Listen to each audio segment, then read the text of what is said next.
நீதி கதைகள் டிவி. ஒரு காலத்துல ரொம்பவும் அழகான ஒரு கிராமத்துல ஒரு வயசான பாட்டி இருந்தாங்க. அந்த பாட்டியோட பேரு சீத்தம்மா. அந்த ஊர்ல சீத்தம்மாவுக்கு நல்ல பேரும் இருந்துச்சு. ஒரு நாள் சீத்தம்மா கிட்ட பஸ் ஓட்டிக்கிட்டு இருக்கிற டிரைவர் ராமு, என்னம்மா இந்த பக்கம் மழை வர மாதிரி இருக்கு, இந்த நேரத்துல பஸ்ல போயாகணுமா? ஏன் என்னாச்சே? மழையில நான் வரக்கூடாதா என்ன? அப்படி இல்லம்மா, என் வயசுக்காரங்களே மழையில வெளியில வர பயப்படுறோம். உனக்கோ வயசாயிடுச்சு, பார்த்துக்கவும் யாரும் இல்லை. எங்கேயாவது கால் வழிக்கு கீழே விழுந்து அடிபட்டா அதுக்கப்புறம் உன்னை வச்சு யாரு பார்த்துப்பாங்கம்மா? எனக்கு என்ன ஆச்சு? நான் நல்லா தானே இருக்கேன். இன்னும் பல வருஷம் என்னோட வேலைகளை என்னாலேயே செஞ்சுக்க முடியும். இந்த மழையில எதுக்காக நான் வெளியில கிளம்பியிருக்கேன் அப்படின்னு தானே கேள்வி கேட்ட. இந்த மழை காலத்துல பட்டணத்துல நல்ல நல்ல மீனெல்லாம் கிடைக்குமாமே, அந்த மீனை வாங்கிட்டு வந்து குழம்பு செஞ்சு சாப்பிடத்தான். அப்படின்னா நானும் வரேம்மா, இன்னைக்கு எனக்கும் சமைச்சு கொடுங்க, சரியா? அதனால என்ன, வந்து வயிறார சாப்பிடு. வரேன்னு வாக்கு கொடுத்துருக்க, மறந்துடாத. அதுக்கப்புறம் செஞ்ச குழம்பு வீணா போயிடும். கண்டிப்பா வரேம்மா, மறக்க மாட்டேன். சரி சரி, நேரமாகுது, பஸ்ஸில் ஏறு. உன்னை பட்டணத்தில் விட்டுட்டு திரும்ப வரும்போது பஸ்ஸிலேயே கூட்டிக்கிட்டு வந்து விட்டுடுறேன். அப்படி சீத்தம்மா பட்டணத்துக்கு போய் மீனை வாங்கி மறுபடியும் ஊருக்கு வந்து சேர்ந்தாங்க. அப்ப சீத்தம்மாவோட பக்கத்து வீட்டுல இருக்கிற ராதம்மா, என்ன பாட்டி, உங்க வீட்டுக்குள்ள இருந்து ஏதோ நல்ல மனம் வருதே? ஒன்னும் இல்ல, மீன் குழம்பு செஞ்சுக்கிட்டு இருக்கேன். ரொம்ப நாள் ஆச்சுல மீன் சமைச்சு, அதனாலதான் பட்டணத்துக்கு போய் மீன் வாங்கிட்டு வந்து சமைக்கிறேன். ஆஹா, எவ்வளோ நல்ல செய்தி சொல்லியிருக்க. எத்தனை நாளாச்சு நீ சமைச்ச மீன் குழம்பு சாப்பிட்டு? இந்த ஊர்ல உன்ன மாதிரி யாராலையும் மீன் குழம்பு செய்ய முடியாது. என் புருஷனோ இப்படிதான் சொல்லுவாரு. அதுலயும் என் பிள்ளைங்க மீன் குழம்பு செஞ்சு கொடுத்தா ஒரு பொடி சோறு கூட மிச்சம் வைக்காம முழுசா சாப்பிட்டுருவாங்க. கடைசியில ஒரு மீன் கூட எனக்கு மிச்சம் இருக்காது. ஆனா தாய் மனசாச்சே, பசங்க திருப்தியா சாப்பிட்றத பார்த்தா எனக்கும் சந்தோஷமாயிடும் அப்படின்னு சொல்லி சீத்தம்மா அழ ஆரம்பிச்சிட்டாங்க. என்னாச்சு பாட்டி, ஏன் அழுதுகிட்டு இருக்கீங்க? நான் ஏதாவது உங்களை கஷ்டப்படுத்திட்டேனா? அடட, அப்படியெல்லாம் ஒன்றும் இல்லைம்மா. அந்த காலத்து ஞாபகம் வந்துடுச்சு. என் புருஷன் என் பிள்ளைங்க எல்லாம் என் கூட இருக்கும்போது எனக்கு எந்த கஷ்டமும் தெரிஞ்சதே இல்லை. வாழ்க்கையில் கஷ்டம் இருந்தாலும் பசங்க சந்தோஷமா இருக்கிறத பார்த்து நானும் சந்தோஷப்படுவேன்.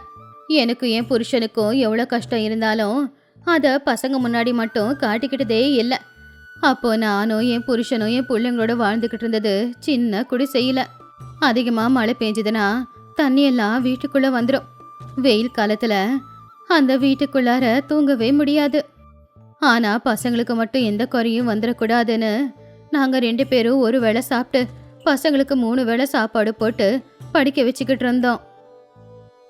எனக்கு தெரியும் பாட்டி, நீங்கள் பட்ட கஷ்டம் எல்லாம். ஆனால் இப்போ உங்களுக்கு என்ன குறை சொல்லுங்க? நீங்க இருக்கிறது பெரிய வீடு. மழை வந்தாலும் தண்ணி வீட்டுக்குள்ள வரப்போறதில்ல. தனியா இருந்தாலும் இவ்வளவு பெரிய வீட்டுல இருக்கீங்க. வேற என்ன வேணும் உங்களுக்கு? வெளியில இருந்து பாக்குறவங்களுக்கு அப்படிதான் தெரியும் ராதா.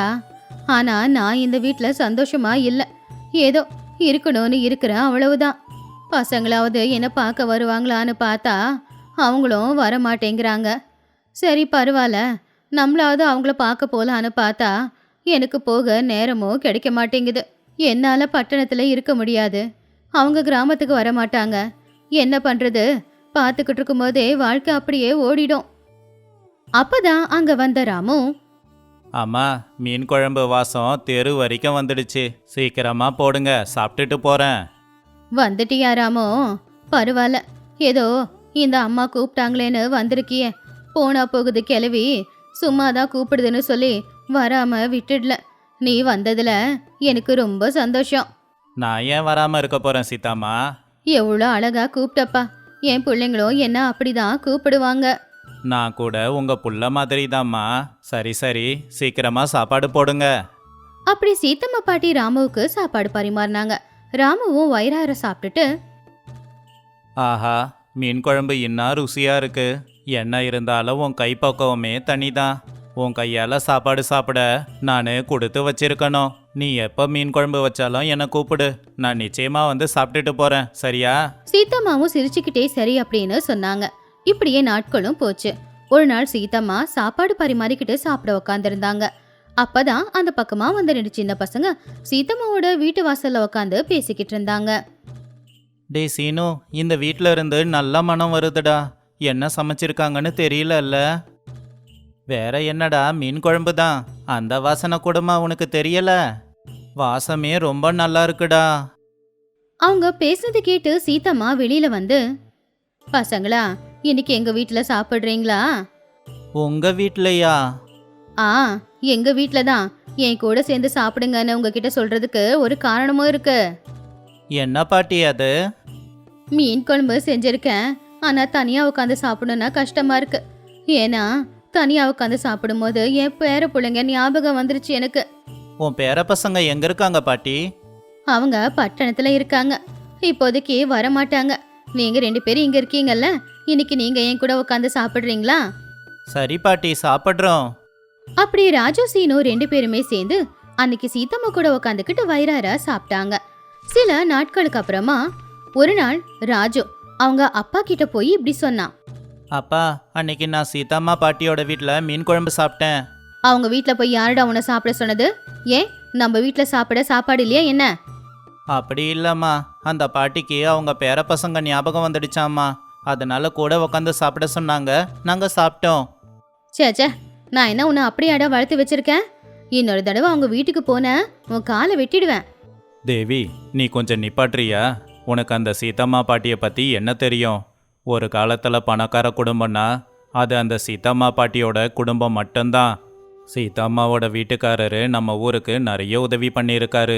சீதம்மா கூட எல்லாருக்குமே உதவி பண்ணியிருக்காங்க. இப்போ அவங்க தனியாக இருக்கிறத பார்க்கும்போது கஷ்டமாக தான் இருக்கு. ஆனால் என்னால் எதுவும் செய்ய முடியலை. ஐயோ, ஏங்க, என்னாச்சு? அவங்களுடைய இந்த நிலைமைக்கு என்ன காரணம்? சில வருஷங்களுக்கு முன்னாடி ஒரு விபத்தில் சீதாம்மா அவங்க புருஷன், பிள்ளைங்க, பேர பசங்களை இழந்துட்டாங்க. அவங்களுக்கு கூட அடிபட்டுச்சு. ஆனால் தலையில் அடிபட்டதால போக போக கொஞ்சம் கொஞ்சமாக அவங்க மனநல பாதிக்கப்பட்டுட்டாங்க. என் பிள்ளைங்களும் பேர பசங்களும் பட்டணத்தில் இருக்காங்க. அவங்க என்னை பார்க்க வருவாங்கன்னு சொல்கிறாங்க. இந்த ஊரில் இருக்கிற எல்லாருக்குமே இந்த விஷயம் தெரியும். அவங்களுக்குன்னு யாரும் இல்லை, அவங்கள யாரும் பார்க்க வர போகிறதில்லன்னு. ஆனால் யாரும் அதை சொல்லி அவங்கள கஷ்டப்படுத்த மாட்டாங்க. உனக்கு நாங்கள் இருக்கோன்னு துணையாக இருப்பாங்க, தைரியம் கொடுப்பாங்க. ஒருத்தவங்க நமக்கு செய்கிற உதவியை எப்பவும் மறக்கக்கூடாதுல்ல. ஐயோ அப்பா, நீங்கள் சொல்லும் போது எனக்கு அழுகையாக வருதுப்பா. இன்னிலிருந்து அந்த பாட்டியை நான் நல்லா பார்த்துக்கிறேன்ப்பா. என் புள்ளடா நீ. பாத்தியா தேவி, என் புள்ள எவ்வளோ நல்லா யோசிக்கிறான்னு. ஆமாங்க, இந்த மாதிரி ஊர்ல இருக்கிறதுக்கு அந்த பாட்டி கொடுத்து தான் வச்சிருக்கணும். ஏன்னா அவங்க மனசு கஷ்டப்பட்டுறக்கூடாதுன்னு உண்மை தெரிஞ்சு யாரும் சொல்றதில்ல பாருங்க. எல்லாரும் அந்த பாட்டிக்கு துணையா இருக்காங்க. அப்படி சில நாட்களும் போச்சு. ராகவையா ஒரு நாள் சீதம்மாவை பார்க்க போனாரு. என்ன சீதாம்மா, நல்லா இருக்கீங்களா? நல்லா இருக்கேன் ராகவா. நானே ஒரு தடவை உன்னை பார்க்க வரலான்னு நினச்சிக்கிட்டு இருந்தேன். பட்டணத்துல இருந்து என் பிள்ளைங்க ஏதாவது கடுதாசி போட்டாங்களா? அவங்க எப்படி இருக்காங்க? நல்லா இருக்காங்களா? அதை பற்றி பேசதாமா வந்தேன். நேற்று தான் உங்கள் புள்ள கடுதாசி போட்டிருந்தா. சீக்கிரமே ஊருக்கு வரானா. உங்களுக்கு தான் நேரமே போக மாட்டேங்குதாமே. உங்களுக்கு எதனா வேலை கொடுக்க சொல்லியிருக்கான். அப்படியா? என்ன வேலை அது? என் புள்ள எனக்காக ரொம்ப யோசிக்கிறான்ல. நாங்கள் எல்லாரும் சேர்ந்து உனக்கு ஒரு வேலை கொடுக்கலான்னு இருக்கோம். நீ மீன் குழம்பு ரொம்ப ருசியாக செய்வ இல்லையா? நாங்கள் எல்லாரும் சேர்ந்து மீனை பிடிச்சி கொண்டு வந்து கொடுக்குறோம். நீ எங்களுக்கு அதை சமைச்சு கொடுத்துடு. இதுதான் உன்னுடைய வேலை. இது நல்ல யோசனை தான் ராகவா. அப்படியே செய். கூடிய சீக்கிரம் என் புள்ளையும் வந்துடுவான்ல, அவனும் அந்த மீன் குழம்ப சாப்பிடுவான். அப்படி ஊருக்காரங்க எல்லாரும் சேர்ந்து சீதம்மாவோட பேரில் ஒரு ஹோட்டல் ஆரம்பிச்சாங்க. சீதம்மாவுக்கு மீன் பிடிச்சிட்டு வந்து கொடுப்பாங்க, அவங்களும் சமைச்சு கொடுப்பாங்க. அப்படி அவங்க கஷ்டங்கள் எல்லாம் மறந்து ஊர்க்காரங்களுக்கு சாப்பாடு போட்டுக்கிட்டு இருந்தாங்க. இந்த கதையில இருக்கிற நீதி என்னன்னா, நாம கஷ்டப்படுற காலத்துல யாராவது நமக்கு உதவி செஞ்சாங்கன்னா அந்த உதவிய மறக்க கூடாது. அவங்க செஞ்ச உதவிய மனசுல வச்சுக்கிட்டு முடிஞ்ச வரைக்கும் அவங்களுக்கு நாம அவங்க கஷ்ட காலத்துல உதவி செய்யணும். ஒரு காலத்துல பெரியபாளையம் அப்படிங்கிற ஊர்ல கிருஷ்ணா அப்படிங்கிற ஒரு சோம்பேறி பையன் இருந்தான். அப்பா அம்மா யாரும் இல்லாத அந்த பையனை அந்த ஊரை சேர்ந்த சுபத்ரம்மா அப்படிங்கிற ஒரு பாட்டி தான் எடுத்து வளர்த்தாங்க. டேய் கிருஷ்ணா, யாரும் இல்லாத எனக்கு காட்டுல நீ கிடைச்ச உடனேயே உன்னை நான் தூக்கிக்கிட்டு வந்து இத்தனை வருஷமா வளர்த்துக்கிட்டு இருக்கேன். என் வயசான காலத்துல என்னை பார்த்துக்க ஒருத்தன் இருப்பான்னு நினைச்சேன். ஆனா நீ என்னவோ சோம்பேறியா வளர்ந்துகிட்டு இருக்க. எந்த வேலையுமே செய்ய மாட்டேங்கிற. பரவாயில்ல, இப்ப நான் இருக்கிற வரைக்கும் உன்னை பார்த்துக்க நான் இருக்கேன். நான் போனதுக்கு அப்புறமா உன்னை பார்த்துக்க யாருடா இருக்கா? உன் சோம்பேறித்தனத்தை விட்டுடலாம்ல. ஐயோ பாட்டி, மறுபடியும் ஆரம்பிச்சிட்டியா? நான் எப்படியும் வாழ்க்கைய வாழ்ந்துப்பேன்.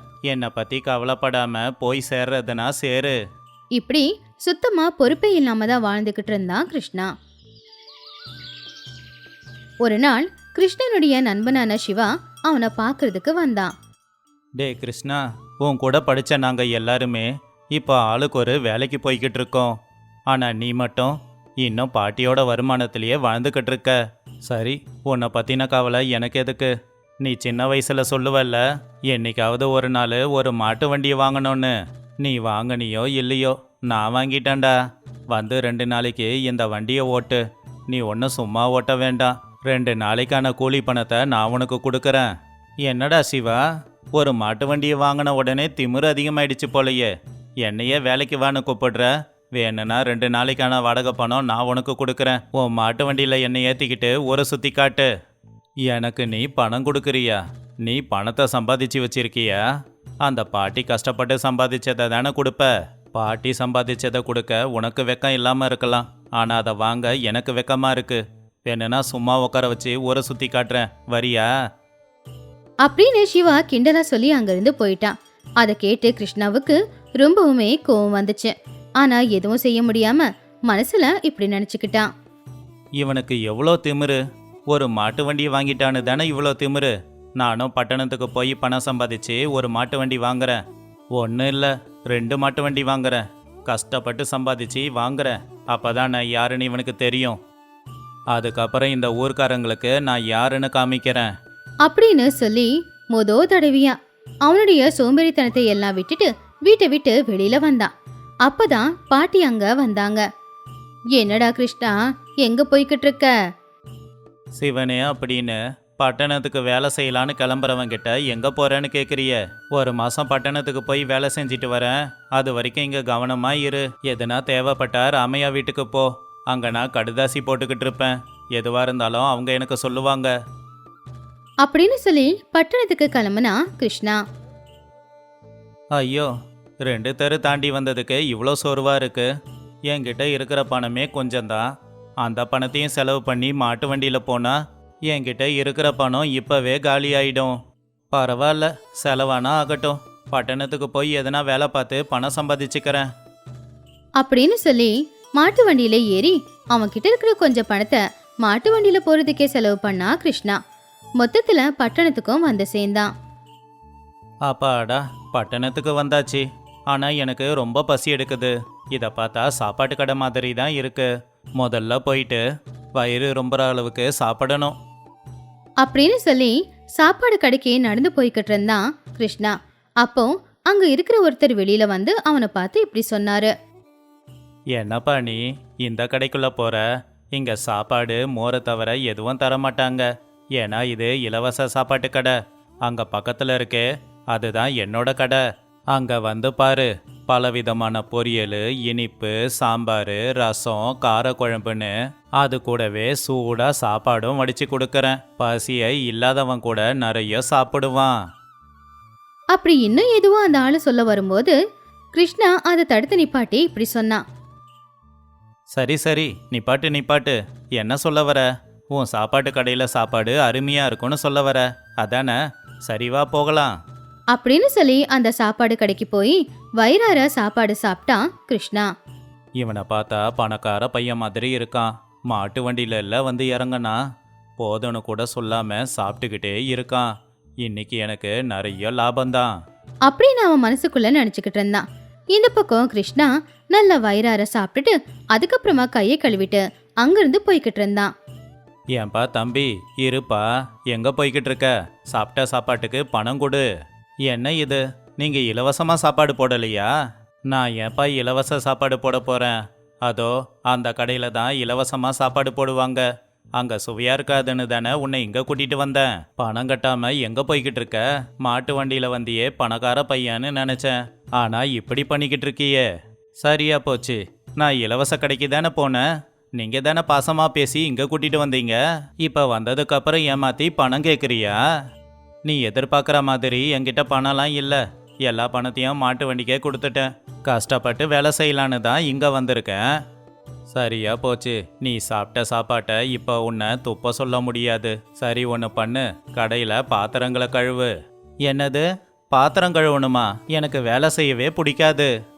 வேற என்ன பிடிக்கும்? வயிறு நிறைய சாப்பிட பிடிக்குமா? ஒழுங்கா வேலை செய்யறியா இல்லை நாலு வச்சு அனுப்பவா?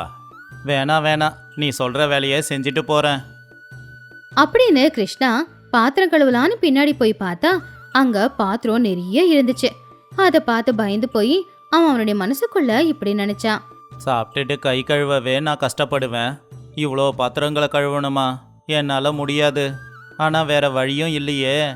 முதல்ல மணலால் இந்த பாத்திரங்களை தேய்ச்சி பெரிய பாத்திரத்தை அலசி எடுத்துட்டேன்னா மற்ற பாத்திரங்களை அதுலேயே போட்டு அலசிக்கலாம். என் வேலை முடிஞ்சிடும்.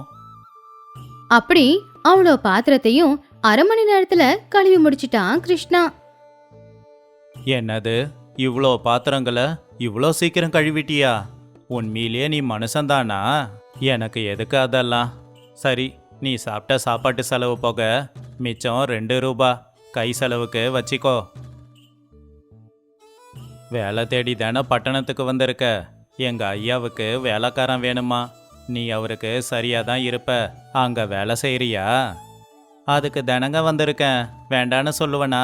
கூட்டிக்கிட்டு போங்க அப்படின்னு சொல்லி அந்த ஊரோட ஜமீன்தாரான ஸ்ரீரங்கத்தோட வீட்டுக்கு 2 பேரும் கிளம்புனாங்க. ஐயா, ஒரு வேலைக்காரனை தேடி கொடுன்னு பணம் கொடுத்தீங்களே, இந்தாங்க ஐயா அந்த வேலைக்காரன். இவன் பேரு கிருஷ்ணா. இன்னைக்கு தான் பட்டணத்துக்கே வந்திருக்கான். என் சாப்பாட்டு கடையில் இருந்த வேலை எல்லாத்தையும் தனி அளவே செஞ்சு முடிச்சிட்டான். திறமையான வேலைக்காரன். அதனால தான் உங்ககிட்ட கூட்டிகிட்டு வந்தேன். நல்ல வேலை தான் பார்த்துருக்க. ஏன்பா கிருஷ்ணா, என்கிட்ட வேலை பார்க்குறதுல உனக்கு விருப்பமா? இருங்க, நீங்கள் பேசினதுல இருந்தே எனக்கு தெரிஞ்சிடுச்சு இங்கே எனக்கு நிறைய வேலை இருக்கும்னு. மாதத்துக்கு 100 ரூபாய் கூலி பணம் கொடுத்தா செய்கிறேன், இல்லைன்னா நான் வேலை செய்ய மாட்டேன். என் வீட்டில் நீ ஒழுங்காக வேலை பார்த்தீங்கன்னா 100 ரூபாய் இல்லை, மாதம் 1000 ரூபாய் கூட கூலி பணம் கொடுப்பேன். 1000 ரூபாய் அப்படின்னு சொன்ன உடனே கிருஷ்ணய்யாவுக்கு அதை நம்பவே முடியல. 1000 ரூபாய்க்கு ஒரே அடியா 3 மாட்டு வண்டி வாங்கலாமே. என்ன வேலை செய்யணும் இப்போ சொல்லுங்க. உடனே மாட்டு கொட்டகைக்கு போ. அங்கே இருக்கிற 100 மாட்டுக்கும் தண்ணி வையு. அப்படியே இடத்த சுத்தம் பண்ணு. அதை கேட்டு கிருஷ்ணய்யா சரி அப்படின்னு சொல்லி உடனே மாட்டு கொட்டகைக்கே போனான்.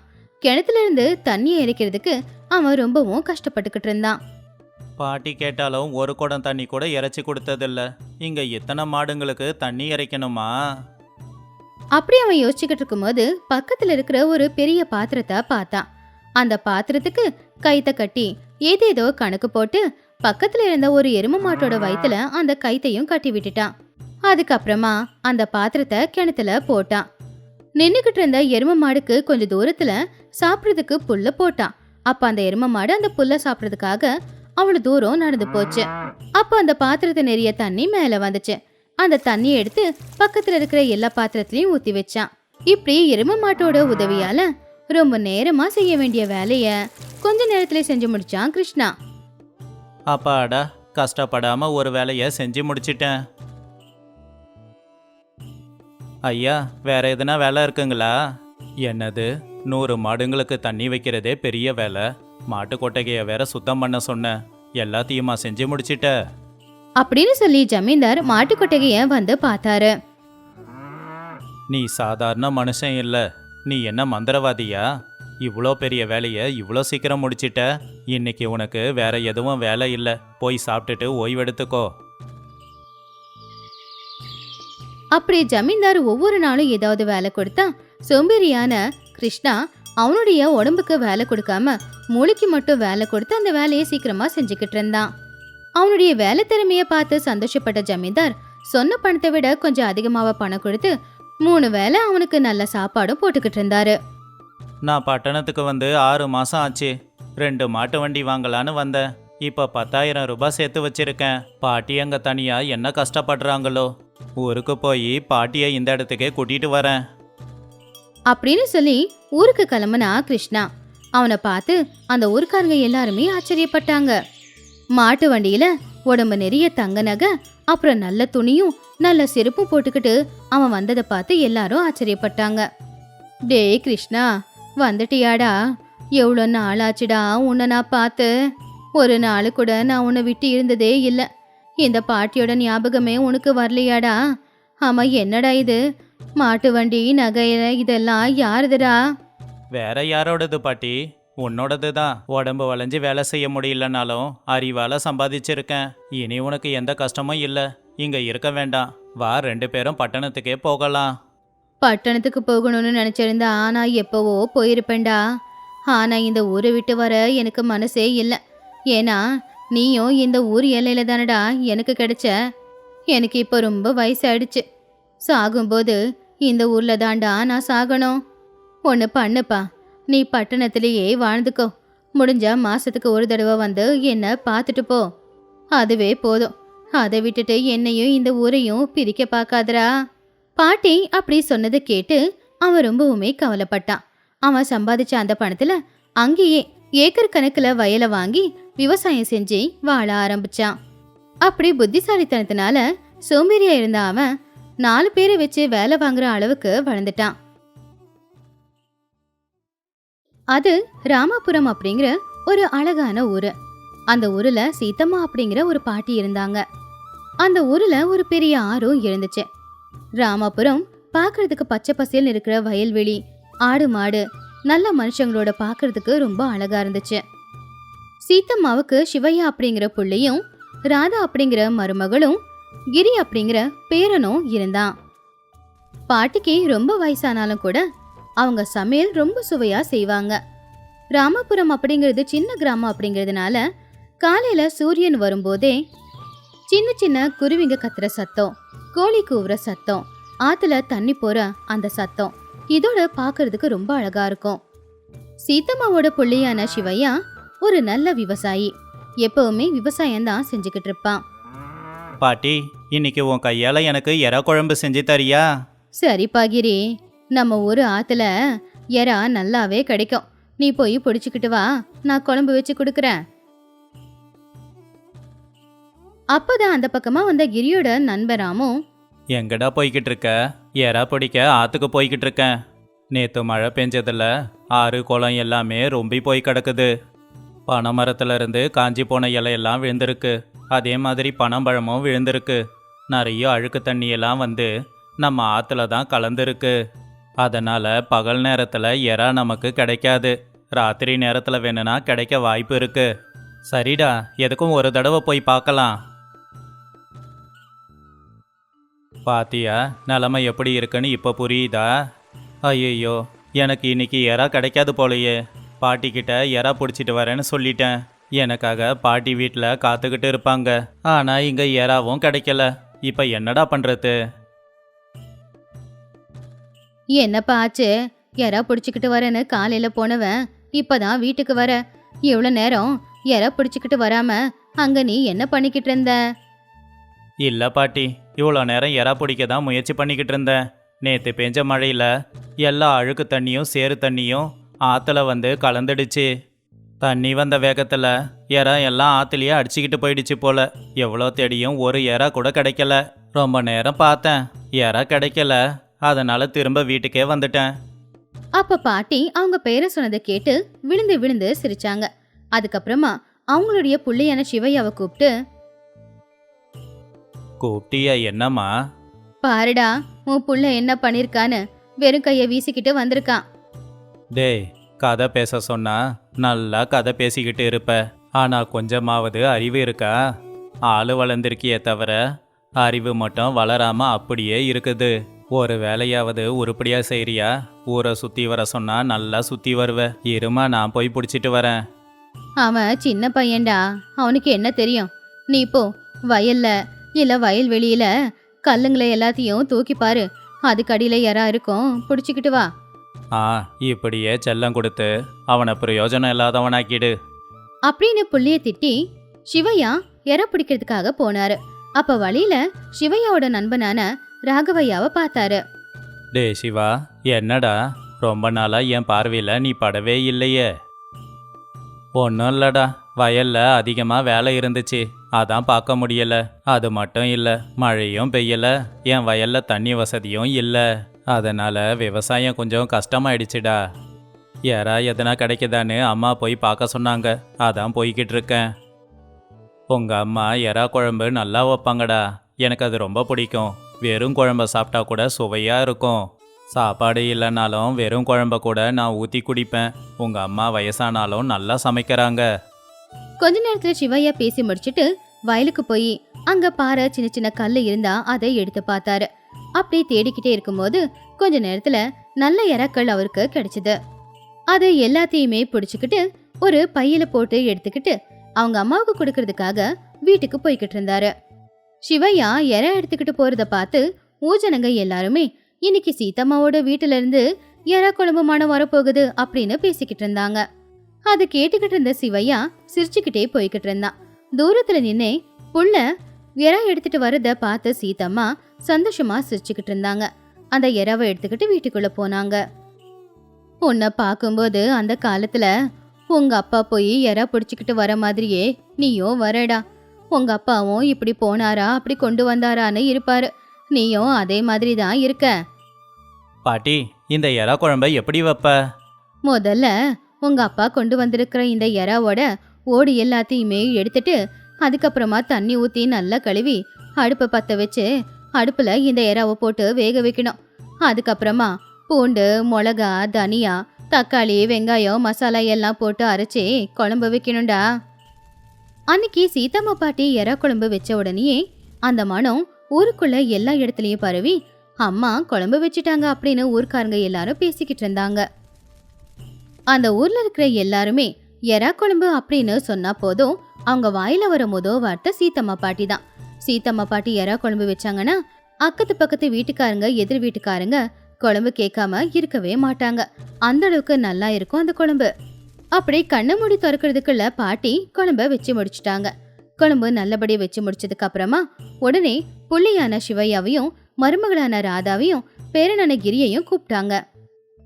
எப்போ பாட்டி சாப்பாடுக்கு கூப்பிடுவாங்க அப்படின்னு அவங்களும் காத்துக்கிட்டு இருந்தாங்க. அதுக்குள்ள அவங்க வீட்டுக்கு திடீர்னு சொந்தக்காரங்க வந்துட்டாங்க. அந்த சொந்தக்காரங்க வேற யாரும் இல்ல, பாட்டியோட பிறந்த வீட்டை சேர்ந்தவங்க. அவங்க வந்த உடனே சீத்தம்மா பாட்டி மட்டும் இல்ல, அவங்க புள்ளியான சிவையாவும் மருமகளான ராதாவும் பேரனான கிரியும் கூட வரவேற்றாங்க.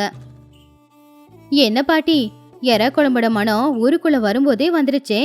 நாங்க வரோம் அப்படிங்கறத உங்களுக்கு முன்னாடியே யாராவது சொல்லிட்டாங்களா என்ன? எங்களுக்காக எறா குழம்புலாம் வச்சிருக்கீங்க? அப்படியெல்லாம் ஒண்ணும் இல்லம்மா, எப்பவும் போலதான் சமைச்சேன். ஆமா, நல்லா இருக்கீங்களா? நாங்க நல்லாதான் இருக்கோம் பாட்டி. உனக்கு ரொம்ப வயசாயிடுச்சே, உனக்கு கண்ணெல்லாம் எப்படி தெரியுது? உடம்பு நல்லாதான் இருக்கா?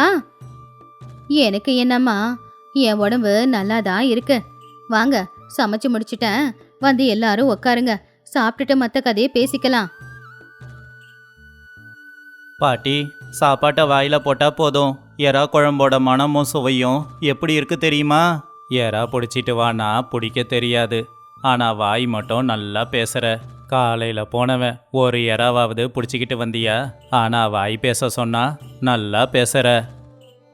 சரி, பரவாயில்ல விடுப்பா, குழந்தை வயிறாரா சாப்பிடட்டும். பாவம், காலையிலிருந்து இதுக்காகவே அவன் எதுவுமே சாப்பிடல. எறா கொண்டு வந்தது உன் பிள்ளைக்கும் சேர்த்து தானே. அப்படி இருக்கும்போது அவன் சாப்பிட்றதுல என்னடா தப்பு? பாட்டி, நான் சும்மா சொல்லல, எறா குழம்பு நல்லா தான் வச்சிருக்க. இவ்வளோ சுவையான எறா குழம்ப நான் இது வரைக்கும் சாப்பிட்டதே இல்லைனா பார்த்துக்கோ. இனி எறா குழம்பு சாப்பிடணும்னா இதுக்காகவே இந்த வீட்டுக்கு வரணும் போல தெரியுதே. சொந்த பந்தம் எல்லாரும் எறா குழம்பு வச்சா சீத்தம்மா மாதிரி தான் வைக்கணும்னு சொல்லிக்கிட்டு இருந்தாங்க. அப்ப கூட என்னடா இப்படியெல்லாம் பாராட்டி பேசுறாங்களான்னு நினைச்சேன். ஆனா உண்மையிலேயே உன்ன மாதிரி யாராலையும் எறா குழம்பு வைக்க முடியாது. நான் சமைச்சதுல என்னம்மா இருக்கு? நீங்க வயிறார சாப்பிட்டுட்டு போங்க, அதுல தான் எனக்கு சந்தோஷமே கிடைக்கும். எங்க அத்தை இந்த எறா குழம்பு மட்டும் இல்ல, என்ன குழம்பு செஞ்சாலும் நல்லா தான் செய்வாங்க. நம்ம வீட்டுல மட்டும் இல்ல, என் சொந்த பந்தம் எல்லாரும் எப்பவுமே அதனாலதான் அத்தை கையாலேயே சமைக்க சொல்றது. அதுலயும் இந்த எறா குழம்பு பத்தி சொல்லவே தேவையில்லை. அவங்க வைக்கிற மாதிரி யாரும் வைக்க மாட்டாங்க. எல்லாரும் சேர்ந்து வாயார புகழ்ந்தது போதும், முதல்ல மனசார சாப்பிடுங்க. அவங்க சொல்றது உண்மைதாம்மா. உன் அளவுக்கு இவ்வளோ சுவையா எறா குழம்ப யாரும் வைக்க முடியாது. காலையில எறா பிடிக்க போனப்ப என் நண்பன் ராகவனை பார்த்தேன். அவனும் இதைத்தான் சொன்னான். உங்க அம்மா செய்யற எறா குழம்பு அமிர்த மாதிரி இருக்கும்னு. டேய் சிவையா, ராகவன் ரொம்ப நாள் ஆச்சுட நம்ம வீட்டுக்கு வந்து இன்னைக்கு பார்த்தேன்னு சொல்ற. ஒருவேளை சாப்பிட்றதுக்கு அவனை கூப்பிட்டுருக்கலாம்லடா. நான் வீட்டுக்கு வர சொல்லிதாம்மா கூப்பிட்டேன். நேரம் இல்லைன்னு அவன் தான் வரல. இந்த கதையில இருக்கிற நீதி என்னன்னா, பாசத்தோட சமைச்சா எறா குழம்பு மட்டும் இல்ல, எது செஞ்சாலும் சுவையாதான் இருக்கும்.